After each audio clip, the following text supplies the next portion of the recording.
Bismillahirrahmanirrahim. Assalamualaikum warahmatullahi wabarakatuh.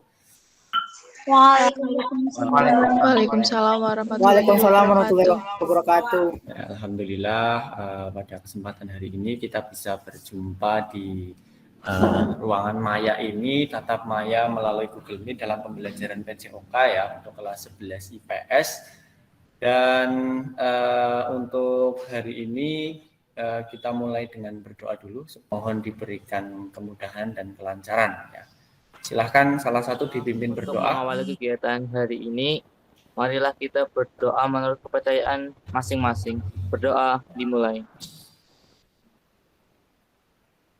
Berdoa cukup. Terima kasih Mas Arman sudah memimpin berdoa ya untuk pagi hari ini. Kita memasuki materi pembelajaran dan setelah berdoa kita menyanyikan lagu Indonesia Raya dulu ya supaya merawat atau menumbuhkan nasionalisme kita. Lagu Indonesia Raya dengan berdiri ya, silakan.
Pada hari ini kita nanti akan masuk ke materi atletik ya, materi atletik di jalan cepat ya. Tapi sebelum kita masuk ke sana, kita mau tanya dulu nih, saya mau tanya dulu untuk pertemuan minggu kemarin atau sesi minggu kemarin, PJOK minggu kemarin, materi apa yang sudah kalian dapatkan atau kalian pelajari? Materi apa itu Pak? Hexagonal obstacle. Oke, hexagonal obstacle test ya, bagian dari tes kebugaran jasmani berkaitan dengan keterampilan ya. Itu untuk ngetes apa kemarin? Untuk ngukur apa? Kekuatan, kelincahan, kecepatan, koordinasi? Kelincahan, Pak. Kelincahan ya, Mas Nasrullah ya. Jadi salah satu tes atau pengukuran yang digunakan untuk mengukur kelincahan kita pakai hexagonal obstacle test. Kita ke peta konsep nih. Ini mungkin kalian sudah tidak asing ya, di kelas 10 juga mungkin sudah pernah bahwasanya di dalam atletik itu ada 4 bagian. Ya, ada 4 bagian. Yang pertama adalah nomor jalan, yang kedua nomor lari, yang ketiga nomor lompat, dan yang keempat nomor lempar. Ya, coba dari kalian bisa menyebutkan nggak? Ya, Mbak Antika. Kalau di nomor lari itu lari maraton. Lari maraton, apalagi? 100 meter. 100 meter. 100 meter itu lari jarak pendek ya. Lari jarak pendek, terus lari jarak menengah ya, ada lari jarak jauh ya. Estafet. Ya, ada lari gawang juga, yaitu di nomor lari. Terus di nomor lompat ada apa saja di nomor lompat? Lompat jauh. Lompat jauh, terus Tinggi. lompat tinggi, terus Lompat galah. lompat tinggi gala, terus ada lompat jangkit ya. Nanti kalian akan ketemu lompat jangkit di kelas 12 nanti ya. Di kelas 12 tekniknya bagaimana itu nanti mempraktekkan lompat jangkit ya. Itu terus di nomor lempar, ada apa saja di nomor lempar? Lempar Lempar lembing, lembing, lempar cakram, terus tolak peluru, ya. Terus apa lagi? Apa, Mas Noval? Lempar martil. Ya, ada lontar martil ya. Jadi konsep ini saya harap kalian paham ya di dalam atletik itu bahwasanya apa saja sih yang masuk di dalam atletik dan bagian-bagian di dalam atletik. Ini ada video, silahkan kalian amati dulu, cermati, amati tentang video ini. Oke.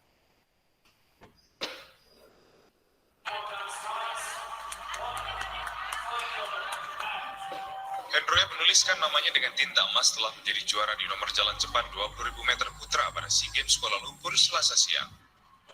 Prestasi ini membuat Hendro tercatat dalam buku sejarah pesta olahraga kawasan Asia Tenggara setelah meraih 3 emas secara beruntun plus memecah rekor waktu tempuh.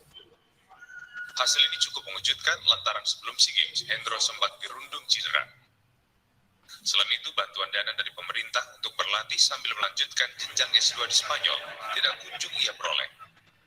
Bahkan atlet asal Jawa Barat ini dikabarkan harus menjual mobilnya agar mendapat tambahan uang. Pastinya sangat bangga, terlebih lagi persiapan saya yang memang sangat kurang dan karena kemarin saya sempat melanjutkan studi saya di Spanyol dan ini persiapan saya yang baru 2 bulan. Untuk matangnya itu secara resmi persiapan masih nol sekali gitu. Tapi ya inilah kehendak Tuhan dan ini adalah doa-doa bangsa Indonesia yang sempat kemarin merasa celah dan dihina oleh bangsa Malaysia.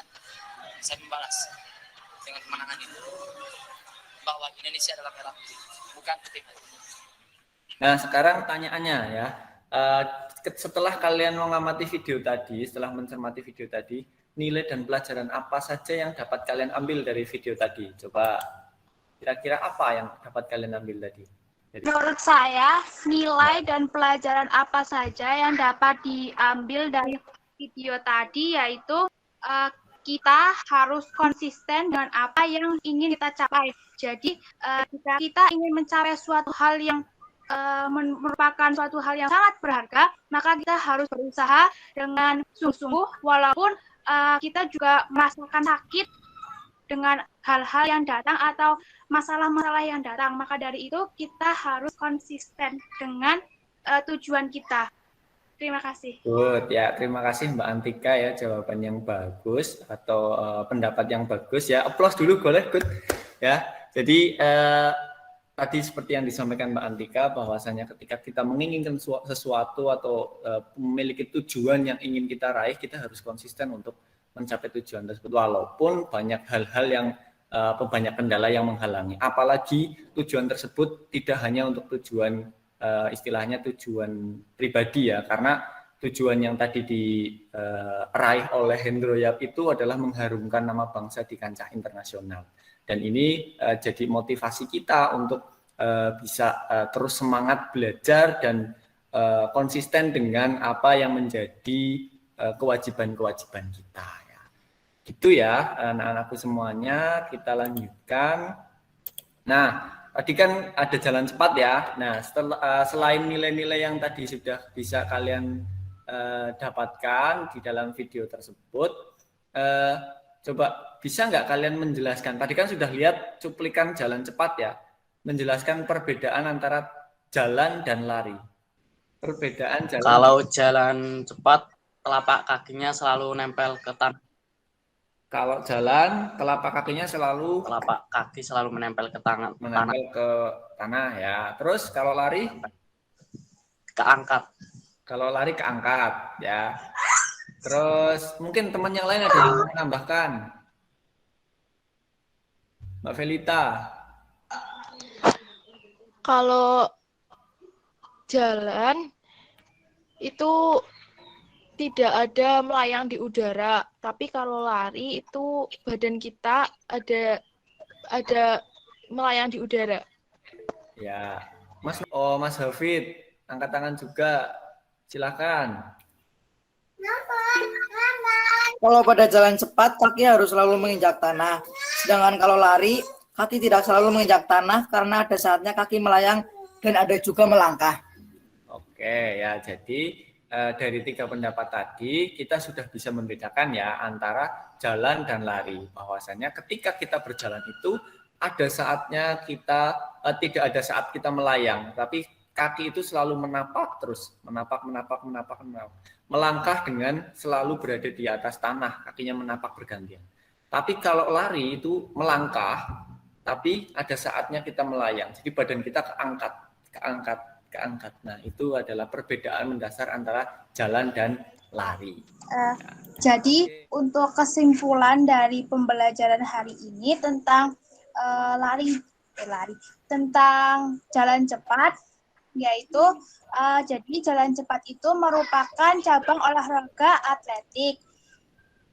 Jalan cepat ini adalah bergerak ke depan tanpa hubungan yang terputus dengan tanah. Jadi jalan itu berbeda dengan lari, sedangkan lari itu ada masanya untuk melayang atau tidak menapak di tanah. Lalu nomor yang dilombakan di dalam jalan cepat ini yaitu 20 dan 50 km untuk putra dan 10 km untuk putri. Lalu teknik-teknik dalam jalan cepat ini yaitu start. Start itu biasanya menggunakan start berdiri. Lalu yang kedua yaitu langkah. Langkah itu seharusnya unit menapak lebih dahulu sebelum kaki belakang diangkat. Lalu yang ketiga, ayunan lengan itu sekitar 90 derajat. Lalu yang keempat, finish. Dalam jalan cepat ini juga memiliki fase-fase langkah untuk jalan cepat, yaitu fase tumpuan, fase tarikan, fase relaksasi, dan fase dorongan. Oke, ya good. Terima kasih Mbak Antika. Teman yang lain ada yang mau menambahkan? Silahkan. Mbak Felita, boleh silahkan. Untuk kesalahan-kesalahan yang sering dilakukan pada jalan cepat, yaitu yang pertama, ketika melangkah, tungkai bawah tidak rileks dan juga berada dalam posisi yang lurus. Yang kedua, kaki melangkah dengan memakai seluruh telapak kaki serta menolak dengan ujung kaki.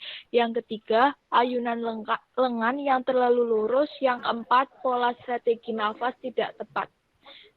Sekian. Oke, terima kasih ya Mbak Felita juga ya tadi dari Mbak Antika.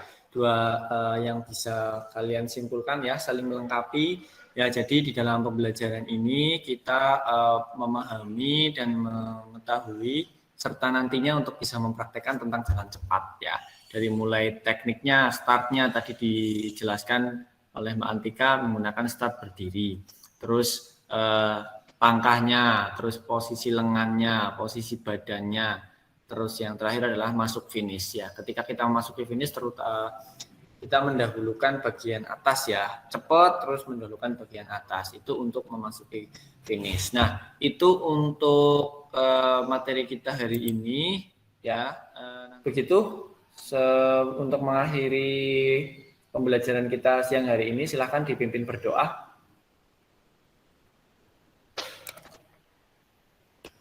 Baiklah, untuk mengakhiri pelajaran pada hari ini, marilah kita berdoa menurut kepercayaan masing-masing. Berdoa dimulai.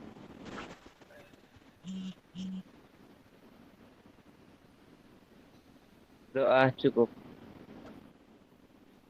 Baik, terima kasih Mas Arman sudah memimpin doa dan teman-teman semuanya sudah berpartisipasi aktif dalam pembelajaran hari ini ya. Selanjutnya silakan untuk bisa mengikuti pembelajaran atau mata pelajaran berikutnya. Diikuti dengan baik ya semuanya ya, tetap jaga kesehatan, jaga kebugaran. Terima kasih dari saya sekian, kurang lebihnya mohon maaf. Wassalamualaikum warahmatullahi wabarakatuh.